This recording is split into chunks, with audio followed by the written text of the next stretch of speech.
On a calculé, donc on a étudié donc comment calculer des dates sur Excel. Dans la même logique, on peut dans la continuité, on va maintenant s'intéresser aux heures. Donc on avait deux feuilles précédemment, voilà, on peut les renommer, hein, calculer des dates par exemple. Et je vais créer une nouvelle feuille que je vais appeler calculer des heures. Hop, et la feuille 1, je fais un bouton droit dessus, je vais carrément la supprimer. Hop, parfait. J'ai zoomé un petit peu. Ok. Calculer des heures, donc c'est le même principe. Vous écrivez toujours une heure, comme c'est écrit en bas à droite là, de votre ordinateur. Donc, si je veux écrire 9h58 par exemple, bah, je vais écrire 9, les deux petits points et 58. 9h58. On voit bien dans la zone de formule ici, on a 9h58 qui est écrit ici. Si je veux ensuite, on va dire de 9h58 jusqu'à bah, 12h30 par exemple, hop, j'écris 12h30 ici. Pour simplifier pardon, le problème, si on devait traiter le problème comme ça de but en blanc, hein, si on dit qu'il est 10 heures, qu'on finit à 12h30, bah, dans notre tête, on va se dire, pour calculer, on va dire bah, 12h30 moins 10 heures, ça fait 2h30. Et ben là, c'est pareil, hein. Donc si je lui dis bah, 12h30, B1 moins presque 10 heures, hein, moins A1, il va tout simplement me répondre 2h32. Donc c'est plutôt pas mal, hein, même si on a des horaires qui sont un petit peu farfelus, je sais pas, 9h37, c'est toujours de tête, c'est toujours compliqué à calculer. Bah, lui, le logiciel, pour lui, c'est très simple, hein, et là, il me dit 2h53 sans aucun problème. Alors notez que si si vous êtes dans une situation où il y a des heures négatives, par exemple, là si je mettais 13h30, le logiciel Excel n'arrive pas à calculer des heures négatives. Google Sheet y arrive bien, mais voilà, là ils sont pas encore au point chez Microsoft sur le calcul des heures négatives. Donc si je fais 12h30 moins 13h30, ça devrait me donner moins une heure. Bah, là, il n'y arrive pas. Il y arrive pas. Donc voilà. Si vous devez calculer les heures négatives, sachez que ça fonctionne avec Google Sheet. On peut peut-être en faire la démonstration. Euh, hop. Donc, si je vais par là, donc si je prends Google Sheet,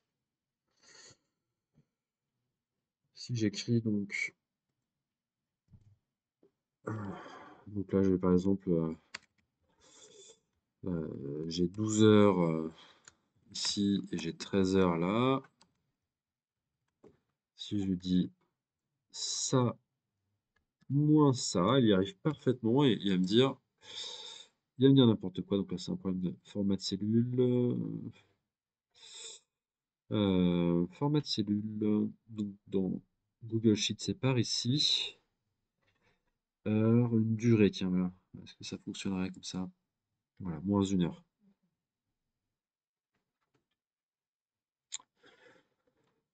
Hop. Alors parfait, donc c'est impeccable. Si je prends mon 12 heures et que je le repasse au format standard, il me dit 0,5. À votre avis, à quoi ça correspond? Allez, je vous le fais avec un autre. Si je lui dis 8 heures et que je le passe au format standard, là il me dit 0,3333. Exactement. Rappelez-vous que la base de calcul d'Excel, c'est le jour. Donc si vous lui dites de passer 12h30 au format standard et qu'il vous dit 0,52, ça veut dire que 12h30, ça correspond à 0,52 jours. Midi, c'est la moitié d'un jour, donc c'est 0,5. Si je repasse au format d'heure, on a bien midi qui s'affiche. On peut écrire par défaut, on peut écrire les heures et les secondes. Donc je peux écrire 12 heures, 20 minutes et 37 secondes.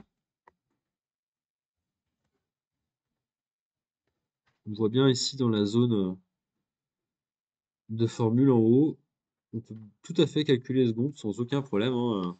Si je mets 12 heures 40 et 10 secondes, on peut faire ça moins ça va parfaitement fonctionner.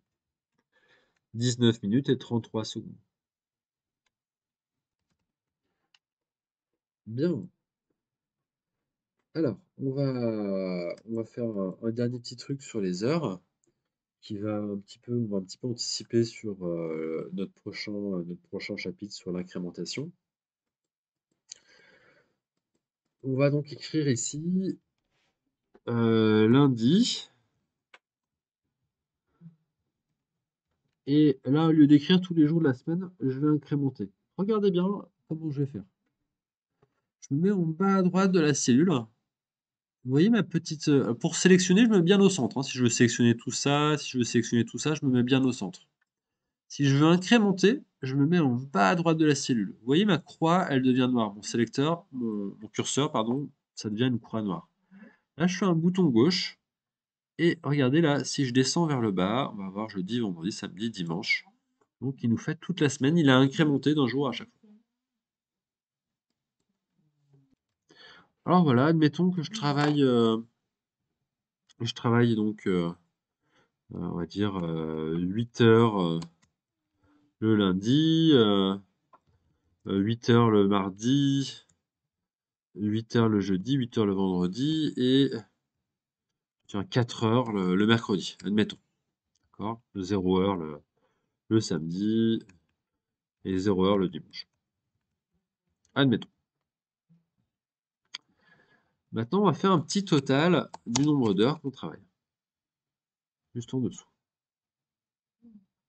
Pour faire ce total, soit je pourrais faire ça, plus ça, plus ça. Là, il en reste pour un petit moment, hein. Donc, on a plein de choses à additionner. Rappelez-vous, on va utiliser la fonction somme. Est égal à somme. J'ouvre la parenthèse et je mets tous mes éléments à l'intérieur. Ça va pour vous, ça? Allez-y. Donc, tout de suite, si vous avez vu qu'il y avait un problème, c'est déjà bien. Bravo.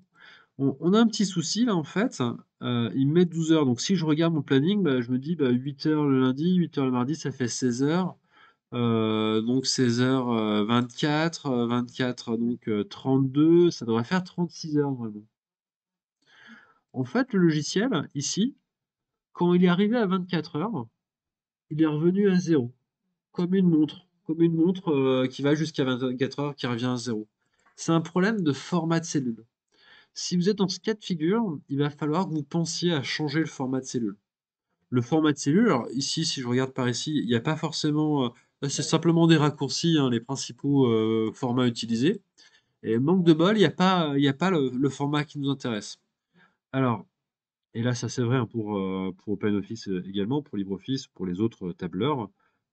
Si je fais un bouton droit sur la cellule, que je vais dans Format de cellule, je vais regarder donc ce qui se passe. Donc là, je suis en train de traiter, je suis pas en train de faire des nombres, du monétaire, je suis en train de faire des heures. Donc je vais sur heure dans le type de données là, dans nombre, et je vais regarder un petit peu ce que j'ai. Donc le premier là, 13, 30, 55, il faut imaginer une montre avec un écran digital classique, on va dire, qui donne les secondes. Là, il n'y a pas les secondes. L'exemple, c'est toujours pour 13h30, hein. Donc là, il n'y a pas les secondes. Alors là, on peut imaginer une montre type anglaise là, qui donne l'heure post-méridienne, donc après-midi. Donc là, c'est avec les secondes. Ici, bah tiens, c'est un espèce de chronomètre qui va donner les secondes, les minutes, pardon, les secondes et les dixièmes. Bon, ok, pourquoi pas. Et là, regardez, c'est un chronomètre en fait. Dans le cas de 13h30, on imagine qu'on a déjà 24 heures qui sont passées et c'est allé au-delà de 24 heures, donc 37 heures, 30 minutes et 55 secondes dans notre exemple. Donc là, c'est bien le format de cellule pour un chronomètre qui s'arrêterait jamais finalement. C'est ce qui va nous intéresser. On va sélectionner celui-ci et on va regarder ce qui se passe. 36 heures. Parfait, ça a bien fonctionné. Donc là, j'ai bien un compteur d'heures qui est fonctionnel. Bon, je sais pas, hein, si je mets que j'ai travaillé 12 heures, 12h32 le samedi, par exemple. Hop, là, ça s'incrémente bien, enfin, ça se calcule bien, ça s'additionne bien, plus exactement. Et on a bien notre compteur d'heures qui fonctionne. C'était un problème de format de cellule. Bouton droit de format de cellule, les heures, et j'ai choisi donc le chrono. Parfait, vous savez maintenant calculer des heures avec Excel.